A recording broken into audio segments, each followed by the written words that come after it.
And welcome to a fresh post-game edition of Spits and Suds in 2025. I'm Gavin Spittle of 1053 The Fan. Whew, what a game tonight. A dandy way to start off this East Coast swing as the Stars come back from two deficits. First, 3-0, and then 4-3 to beat the New York Rangers at the Mecca, Madison Square Garden, where they have not fared well in the past, by the score of 5-4. Thank you so much for listening, supporting Spits and Suds, and joining us. And speaking of supporting, we mention it all the time, starsthoughts.com. It should be your daily place to go for all your Stars information and the greatness of Robert Tiffin, the creator and writer of starsthoughts.com, joins us for this post-game show. How are you, my friend? I'm doing well, Gavin. That was I think I've just finally caught up on that game just now sitting here. There's a lot of back and forth and tough to keep track, but it ended up working out pretty well. Well, you know what? Usually we reserve these for the weekends, Robert, but Tuesday night, big comeback. I have a Frosty. That's okay. Now, I'm glad you have to cover me this time. I will cover you, but I will have to do this for theater of mind, okay? Because so I've been out of cans, and since this early, I'm like, oh, I'll stop by the liquor store and pick something up. Well, what's happened is because of these early East Coast starts and then walking the dog when I get home, so it'd have to be bottles, but just so everyone knows. Okay. This is like watching that? Inspector Gadget work right here. Is that legit? So, I mean, because you're not going to hear the you heard it a little bit. That's an Angry Orchard. I'm going to have a little cider tonight. So nice little win from the boys at Madison Square Garden. And you know what's so interesting, Robert, is they were down 3-0. And I'm like, well, they're not playing that bad, actually. Yeah. It's just the Rangers were like taking advantage of the opportunities given.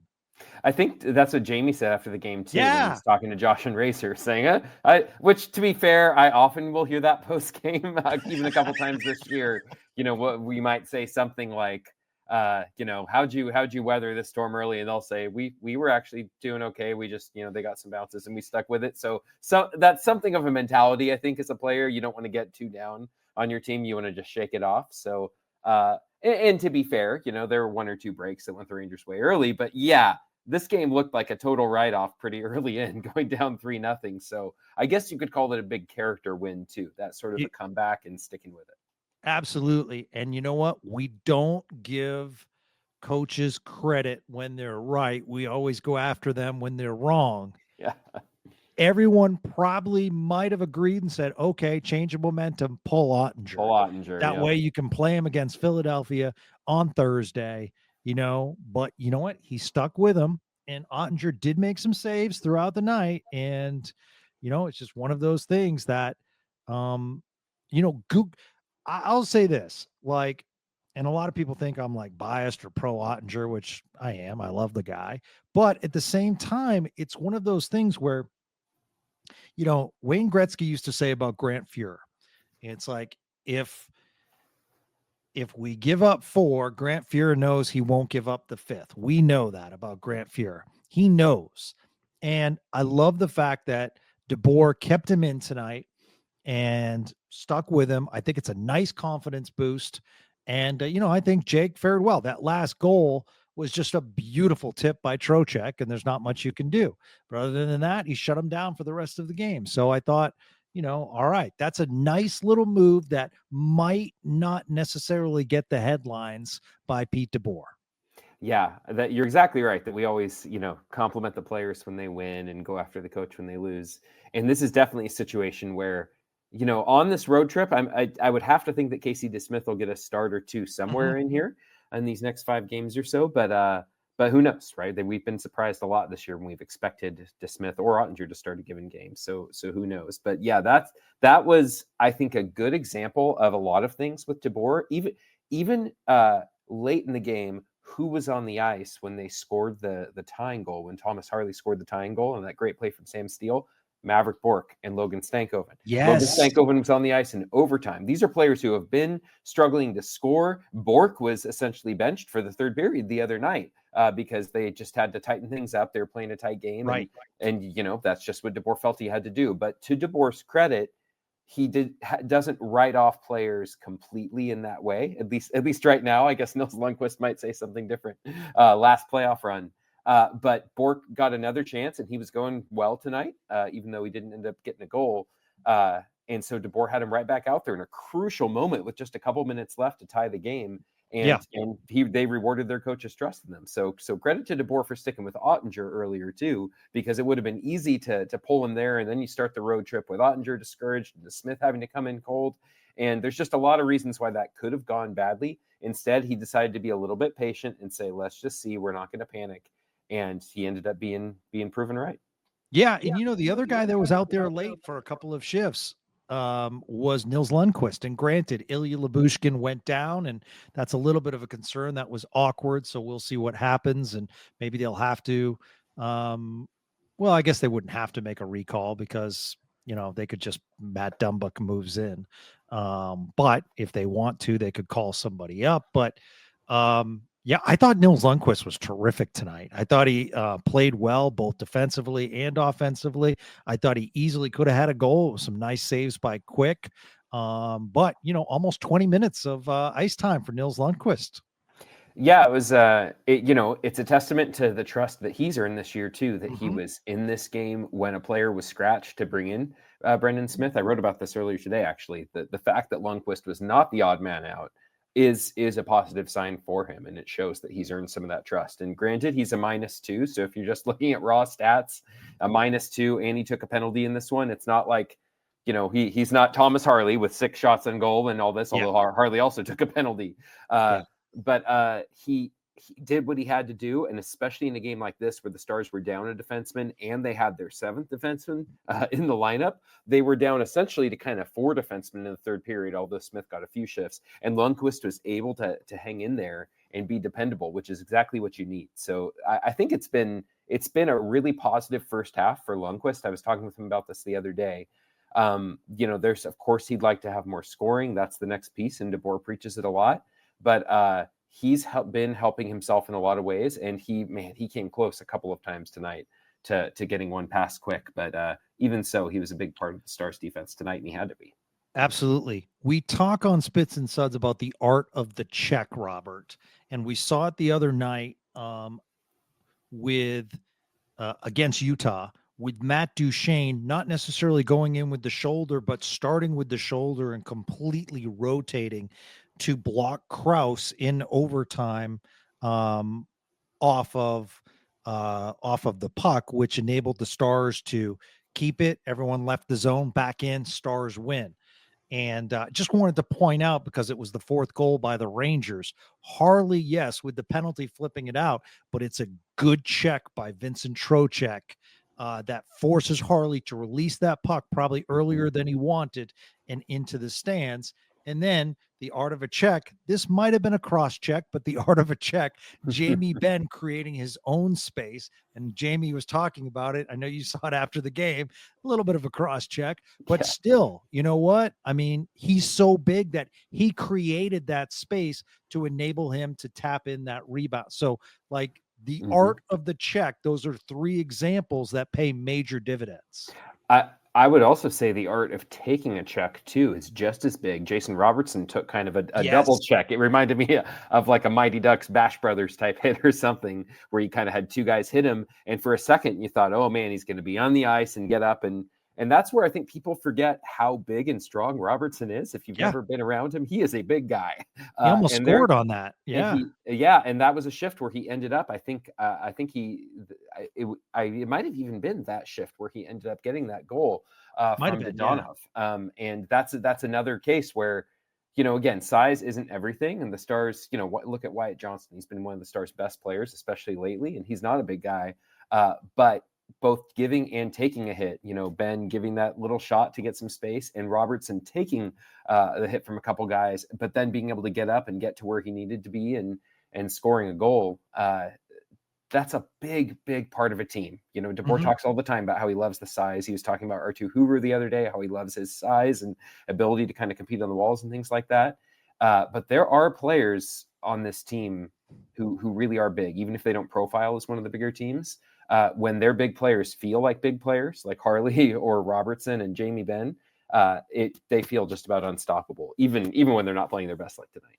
Yeah, hockey is so interesting as far as chemistry because maybe it's coincidental that Hintz and Robo got going at the same time that Dodonov joined that line, but it just seems as though they're hitting on all cylinders right now. And it seems as though Dodonov, similar to Jamie Benn joining the Matt Duchene line, it just seems like they're hitting on all cylinders. So it is fascinating when you move things around. And now all of a sudden you take Wyatt Johnston, put him with Jamie Benn. And now you're like, you know what? We shouldn't separate those guys.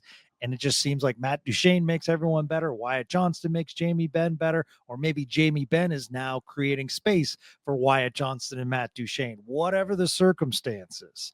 And I also want to point out how hard Dodonov's going into the boards and the little things that he's doing. And he's a very skilled player, but it's not like he's a one-way guy waiting for the puck. He really is digging. I mean, this guy is such a value for this team. And I'll also throw in another guy. And it's so funny because they were down 3-0 and they might have lost this game. But there were so many players that I thought gut check. Sam Steele was outstanding tonight, Robert. I mean, just all over the place. That fourth line was causing New York some major problems. So it was really, really interesting. Yeah. I mean, this team is at their best. I think Sam Steele had over 15 minutes in this one tonight for a guy who, at the start of the season, you'd say is a fourth line player, ideally. And he played 15 minutes and he was big. That setup to Harley came off of a great forecheck by that line, but by Steele in particular doing a quick shoulder check to see that Harley was there, which again, he's tight space and there were big hits being laid. The Rangers aren't a tiny team, but Steele still knew that Harley could be there, saw him and got him the puck. And all night long, again, Stankoven, right? It's 21 games now, I think, where he hasn't scored a goal. But this was a great example of how that line can still be effective, even when they don't necessarily score a goal themselves. They set up Harley for one. They were getting ice time all night long. And it felt like the coach saw it too. I mean, when you have a player like Maverick Bourque, who's not been scoring a ton, and he's also getting 15 minutes, then that line is doing something right. And Sam Steele feels also like the sort of player that can unlock them, right? As someone with a little bit more experience and tenacity. They're not a big line. Steele's probably the biggest of those three, which isn't saying much. But they created a lot and found a way to take advantage of space, even though they're not necessarily pushing people around. And that's a testament to their chemistry right now. On the breakaway goal by the Rangers, it seemed as though Brendan Smith, when he was skating behind, I think he knew he couldn't catch him, but it was almost like he looked to the side. Like it was almost like a cornerback that gets beat and looks to the safety saying, hey man, I was in deep. That's not my coverage. I went back and watched that replay actually during intermission because I was trying to figure out what happened. And Brendan Smith had led the rush with the puck on the far wall. So he came down and he shoots the puck towards the net, I think looking for a tip or something like that. And then it kind of rims around and goes to, I think, Panarin on the wall, who then feeds Lafreniere, who's busting for a breakaway. And I think initially Stankoven is kind of sitting as the high guy along with Lyubushkin along the wall. And then Stankoven gets sucked kind of towards the puck. Mm-hmm. And it's just the perfect timing, right? NHL players that don't need a lot of space. It's just that split second where Stankoven isn't high enough to take Lafreniere. And maybe Stankoven thought that I think he might have thought that Smith was curling more aggressively back so he could afford to start to go back kind of and sink more into the middle of the ice, as opposed to, actually being a defenseman back there. Again, Logan Stankoven does not look like a defenseman when you look at him. So you could understand that he isn't necessarily accustomed to doing that. But that's a situation where, that exchange was not really handled well. And whether Smith could have gotten back sooner or whether Stankoven made an assumption and should have stayed back, it's a breakdown, and both of them probably own a little bit of that minus that they both had to eat on that one. But all told, those first few minutes were pretty chaotic all the way around. And it's how they responded to that really is the bigger, I think, indication of what they are right now. And that's a really positive thing. I also want to point out, producer Gregory Finley said it's the first time this season that the Stars have, let me get this correct, Robert, have won a game when the opposition scores 4 goals. Is that correct? Wow. That Yeah, that tracks. Off the top of my head, I can't think of another game where they've done that. I was looking at their schedule earlier Yeah, today. Greg, send us a message what you said, and I just want to make sure I'm right on that. Yeah. Well, and again, this is the sort of game they haven't been winning. So whether that's the exact number or not, it definitely felt like, especially with that late power play goal they gave up, that, they tried, they climbed back into it. Frankly, these are the games they haven't even been coming back to tie. Yeah. So when they did that in the second period, that was already a really, really positive sign because of how they did it and who was doing it. To have a player like Jason Robertson being the one to score a goal in a game like this, so many times in the first 38 games, that wasn't happening. Right. And he was getting a lot of criticism, and some of it deservedly, because he wasn't stepping up and being the sort of player that the Stars need him to be, that he's paid to be, and that he's been in the past. So for him to be the player that tied it, it really felt like that gave a lift to everyone. And even though the game got kind of tense in the second period and in the third period, the Stars were the better team overall, and that's because players like Robertson, like Thomas Harley, and even Maverick Bork were better than they've been in other games like this, and that gave the Stars the chance to do what they ended up doing. Yeah, Greg does verify first time this season Stars win after allowing 4 goals or more. So nice to get over that hump. So it is kind of fascinating. I didn't know if you got to hear the podcast with Sean, where he had no information to verify. He was just throwing out a theory that he was talking to someone about. In the that sounds like Sean never doing his research. Yep. Yes, I love it. Man, these armchair guys. I tell you what, you need to talk to a real reporter sometime. I'm gonna stick tap the Frosty on that one. Yeah, that's a good one. But he's in Detroit, so I'm safe right now. I can throw out nonsense like that. Sorry, yes, I absolutely listen to it, Gavin. I listen to all of your podcasts, of course. Well, everyone should. It's a great podcast. Go ahead. Too kind, friend. So one of the theories that he brought up that I was like, wow, that's kind of interesting that he was talking to someone about is Jim Nill. Everyone talks about Jim Nill's patience, but it would make sense that Jim Nill would wait until after the Four Nations face off to make a trade and to activate the LTIR if necessary, just for the simple fact that what if Ottinger goes down? What if Hintz goes down? What if Heiskanen goes? If Heiskanen or Ottinger go down, then obviously, let's say Heiskanen goes down, you have to go try to get a defenseman that can move the puck and eat minutes. If Ottinger goes down, clearly you need to go out and get a top tier goalie or try your hardest. So it is kind of fascinating when you think about it that he probably, there's a good chance he might wait till after that, which is close to the trade deadline, but that might be the reasoning. Yeah, I think Brock Nelson, I think we've talked about before. Brock Nelson is one of those people that could be on the trade block, and he's going to be on. He's going to be in the Four Nations tournament. So you also wouldn't want to spend a bunch of assets to acquire him as a rental, right, and then he gets hurt in Four Nations and he never plays for you in any meaningful games.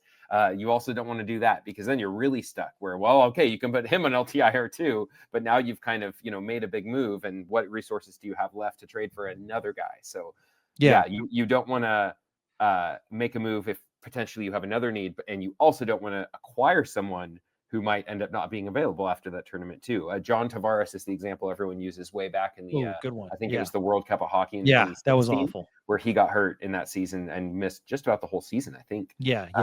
So everyone, all the GMs probably have that well in the back of their mind when they're considering making a big move like that.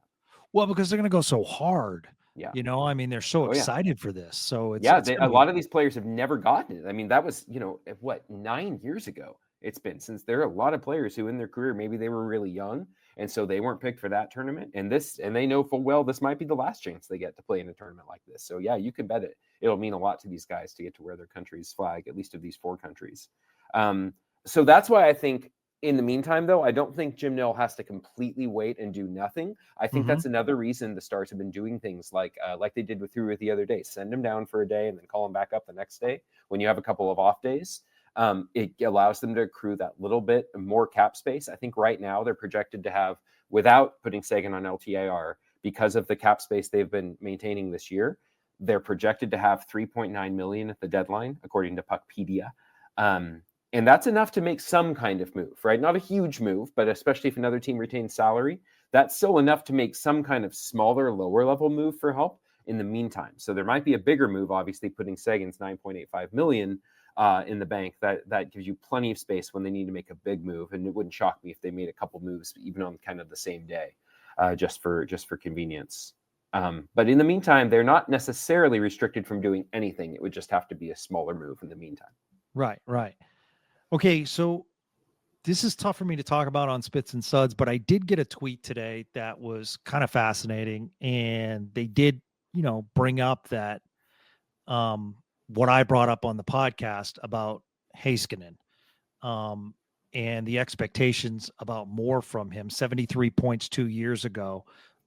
And Rupert points out might not even hit 40 this year. It needs to be talked about more. And like, I'm not trying to be a hater. And I know it will appear this way because he's a very popular person, but I think one of the things I love about doing this podcast is we can be, honest and candid about this. And right now, and Robert, please disagree with me. I mean, even in the Central Division, I have Sergachev as having a better year. I have Faber as kind of having a better year. I have obviously Cale Makar having a better year, and I have Josh Morrissey having a better year. So that puts Miro as the 5th best defenseman, not in the NHL, in the division. And that's just this year. But even little things like this, like the puck, it seems as though it's jumping over the stick a lot, like the little things you see during the game. And it sounds like I think he just looks tired out there at times too. So I don't know. Is there any indication you're in the locker room so much of anything going on with him? No, he looks healthy. I've talked to him a few times in the last month or so, and he's always perfectly happy to chat. Finland, the guys were obviously very popular before and during the Finland trip, so we kind of laid off him a little bit after that, just since they'd been doing so much media work. But the last few times I've talked to him, he's seemed perfectly fine from an outsider's perspective. But I'll say this, he probably is tired. He played 30 minutes and 43 seconds tonight in a regular season game in January. Yes, he's tired. The Stars have been leaning on him, and he played 29 minutes and change a few games back, the night after Esa Lindell had played over 30 minutes in games that didn't go to overtime.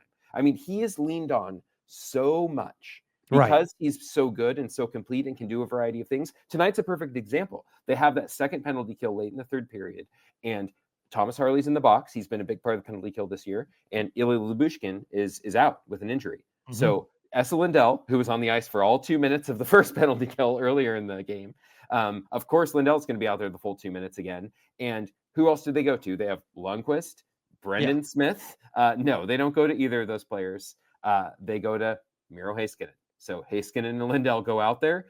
Then the puck goes out of play, and New York calls a timeout, and Lindell comes back out, and Heiskanen comes back out again. So the plan was to use Heiskanen for the full 2 minutes of that penalty kill, even though he was on pace to play 5 minutes more, over half the game as it was, because the Stars just don't trust their bottom 3 defensemen. It's been the case all year. If you look at the time on ice distribution, Harley, Lindell, and Heiskanen, DeBoer leans in them. They're trusted, and they get a lot of minutes. Then there's a pretty big gap, and then it's Lyubushkin, and then everyone else is kind of down there in third pairing no man's land.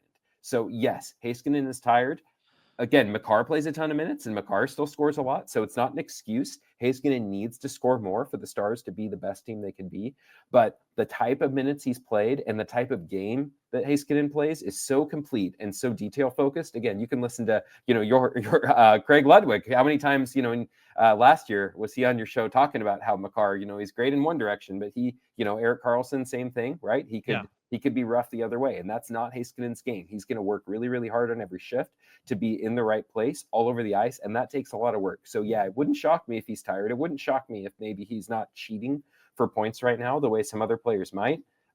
Again, I think he needs to get more. I also think Thomas Harley should be on the top power play right now to give Heiskanen that break. We've talked about it. So you got to find a way for him to either have more of a rest or not to rely on him for points. And I think that's the most obvious solution.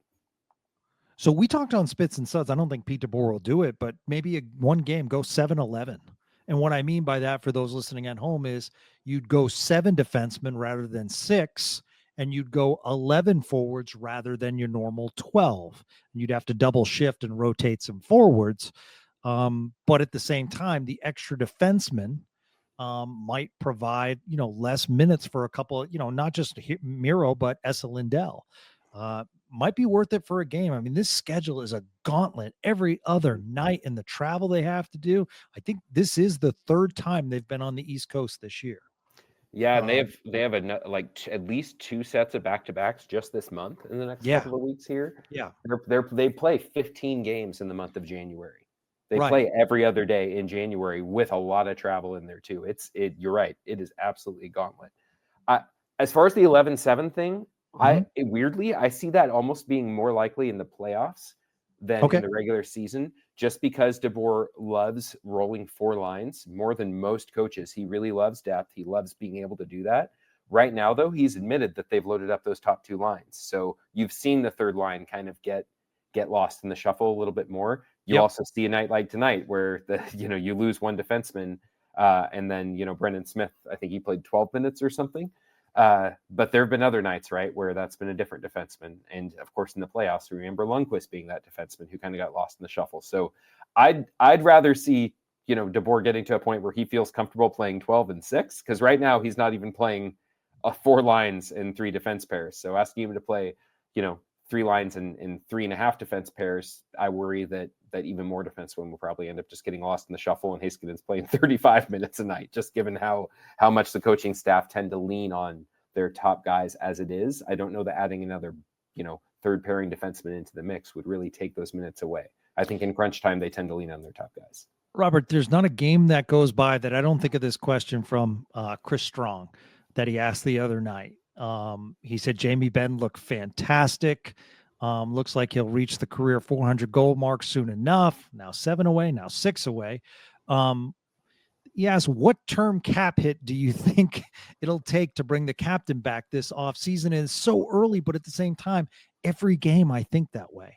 And I'm wondering, okay, is this agent or is this, because if I'm the Stars, I'm looking at a Pavelski-like deal as far as, not Pavelski when he first signed here, the revised Pavelski, the Duchesne deal, essentially $3 million in bonuses. And I'm wondering if, his brother lives here. Obviously, he's got roots here in Dallas now. So this is his home. So I'm just fascinated because I'm seeing the point production and I'm seeing what he's doing out there. In the last 2 years, you wouldn't think that, prior to this, it was like, oh, well, Jamie Benn, it looks like he's on the downside. And now the last 2 years, it's like, wow, there's stuff left in this tank. Yeah, Jim Nill said he's going to, he'll be a Dallas Star as long as he wants to be, right? That's the plan. So as far as the exact figure, the cap's going to go up next year. That's what we hear, I think. It makes sense to me that it'll be above Duchesne, but probably below the $7 million, like you said, of the first Pavelski deal. I think he was signed for 3 years and $21 million or something, if I'm remembering correctly. Yep. So yeah, somewhere between those two numbers feels right. I don't think you could really go to Ben and say, hey, this guy who got bought out and then we signed for 1 year is kind of a fresh start sort of deal. And then he willingly took that again. You are captain, our franchise leader, and all these things. Can you take that same deal that a guy who just got bought out and paid to leave took? I don't think Jim Nill would do that. Okay. Whether or not you think that's the right thing for the Stars to do from a cap management standpoint, I just don't think Jim Nill's reputation is someone who's going to try to lowball a player like Ben.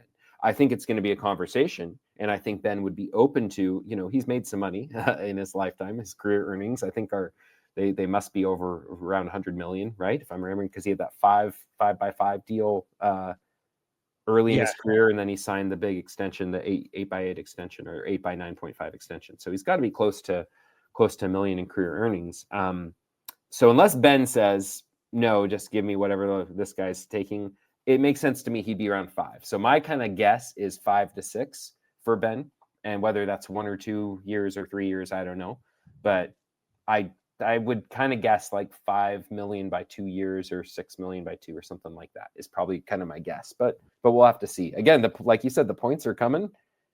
He's a big part of the team. And yeah, there are nights where he looks like the second oldest player on the team, which he is, but he's useful. And, he's also kind of a franchise pillar whose number is going to be up in the rafters someday. So yeah, I don't think they're going to quibble about 1 or 2 million either way if it comes to doing the right thing with Jamie Benn. So winners of 5 straight And usually that'll put you further up in the standings, but they are creeping up, Robert, now with 51 points.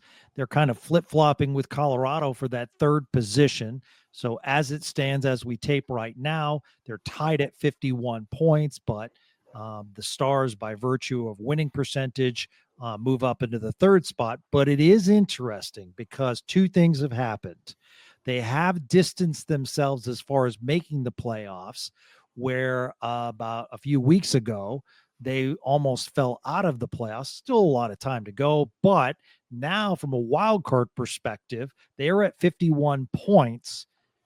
Colorado and Vancouver are in the wild card. Calgary comes in at third at 43. So you have an 8-point differential now as far as making the playoffs. The other aspect is you have narrowed the lead between Minnesota and Winnipeg, who are tied atop the Central, to just 5 points. So it is getting closer. So a lot of fun left to be played. But I will tell Stars fans this: yes, playing good hockey, 5 in a row. But the three teams you are about to play are fascinating because the Stars have not necessarily had the greatest success against some of these teams at times. Montreal recently on a heater. We saw what Ottawa can do the other night, and they're fighting for a playoff spot. Philadelphia is up and down. We'll see them on Thursday night, but that's not an easy game, very physical game. So, yeah, not an easy 3-game stretch. Very winnable games, but at the same time, certainly not cakewalks, what we've kind of seen in the past. That points percentage you mentioned is the thing I've been looking at because the Stars have played fewer games than a lot of teams. They've played, I heard, I think it was, well, I won't say who, but one of the players was actually asking in the locker room the other day, they were asking a Stars employee, hey, how many home and road games have we actually played? Because, the schedule is so intense. Yeah. They have their routine they're doing every day. They're not pouring over every single number. Some of them do. And especially, some of the veteran players, they tend to kind of know what's going on because they love following it, right? But not every player is like that. And this player was asking, hey, how many have we played? And it turns out they've played, I think, maybe among the fewest, if not outright, the fewest amount of road games in the league. So they've had a home-heavy schedule, and now it's about to get balanced up with a big road trip. But that points percentage, because they also haven't played as many games as most other teams, even overall, I think they've only played 39 after tonight, and there are teams with 41 or 42 games played, even 43, I think Boston and probably New Jersey, I think, since they started the season overseas. So the points percentage, the number I always look at is 650. Do you have a points percentage of 650 or more? If you do, you're probably out of the wild card mess. It's going to be rare to be anywhere close to the wild card if you're even above 600, frankly. I think Colorado's of over 600, but that's because the Central is just kind of stacked. The top 4 teams in the Central this year are really, really good.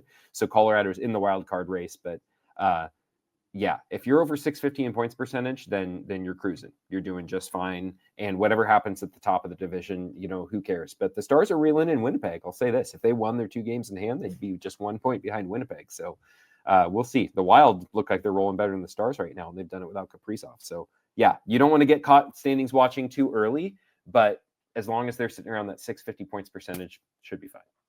So it's going to be interesting. Once again, I love talking about these little tidbits on Spits and Suds. Keep an eye on Sunday's game because it's a tough turn for the Stars. Granted, proximity-wise, it's close. Montreal to Ottawa. However, a night game in Montreal followed by a day game in Ottawa. So that's going to be kind of interesting. It's a 4:00 local start time. Whereas the Senators play Saturday afternoon against the Penguins, and then in Pittsburgh, and then at home the next game against the Stars. So 2 teams going back to back. So that's kind of interesting as well. And Montreal is going to be, we don't see Montreal. We're about to see them within a week's time, basically, because it goes Philadelphia, then Montreal, Ottawa, Toronto, and then home for Montreal. And the Habs have some really interesting younger players. Patrick Laine's fit in really nice there. So, it's kind of like hockey's better when the habitants are playing better. Mm-hmm. They've always been one of those teams I enjoy watching just because of the intensity around the team and the fan base. And, back when Carey Price was rolling, and when they even made kind of that last final in 2021, the year after the Stars did in that shortened season, it was cool to see. They were punching above their weight probably, but man, that was something to see a Canadian team, and especially that Canadian team of all Canadian teams in the final. That was pretty special. I just kind of wish it would have happened this season when they could have had more fans in the stands, but it was pretty special. It's like people say, all the time about whether it's a team you like or whether you hate, the league's a better league when you have teams like Toronto and Montreal playing really well. Frankly, it's a better league when the Rangers are playing well, because Madison Square Garden's a cool place to play, and a cool place to be. Although lately the Rangers don't seem to be playing that well, although their top line was still dangerous tonight. Yeah, you're absolutely right. All right, starsthoughts.com. This is why you should go to it, Spits and Suds listeners, because you have like an update on Mason Marchman's projected return. Robert talks about the pluses and minuses of plus minus. He has the afterthoughts of tonight's game. That's already posted as he's doing this podcast. So he talks about that. Obviously, the previews of every game. So when you're getting ready for Philadelphia, Robert will fill you in on what's happening with the team as far as who's scheduled to play and everything like that. You can also follow him at Robert Tiffin on Twitter. It's always a pleasure, sir. I will have an extra Frosty for you tonight. The team deserves it. And thanks for picking me up, Gavin. Well, you work too hard, sir. You work too hard, but now you have the best website in the biz, man.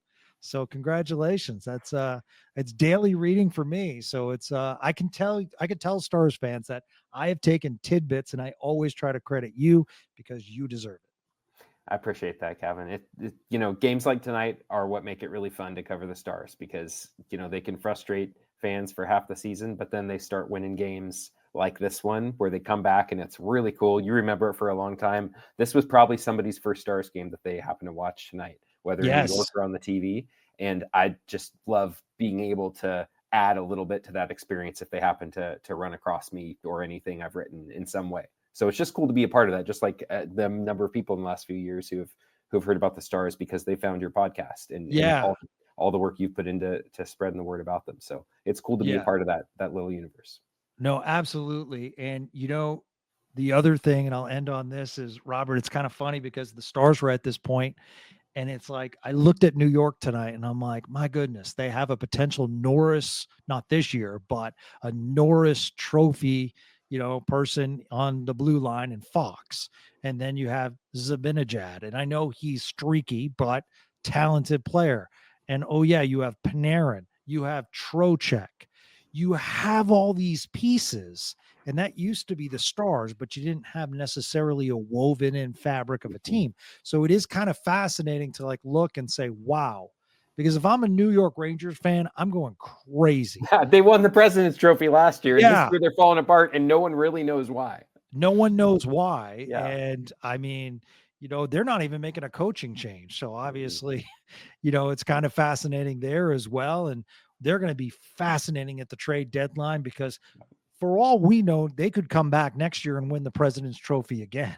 Yeah, so, absolutely. It's a fascinating story and a nice 2 points for the Stars tonight. And I will talk to you again soon, my friend. Thanks, Gavin. Always a pleasure. Absolutely. And we'll be back Thursday night after the game talking more. Hopefully make 6 in a row for the Stars. And thank you so much for listening and supporting Spits and Suds. We got so excited tonight, we didn't even throw out a tweet asking for your questions. So we'll do that on Thursday night. Thanks, everybody. Have a great night.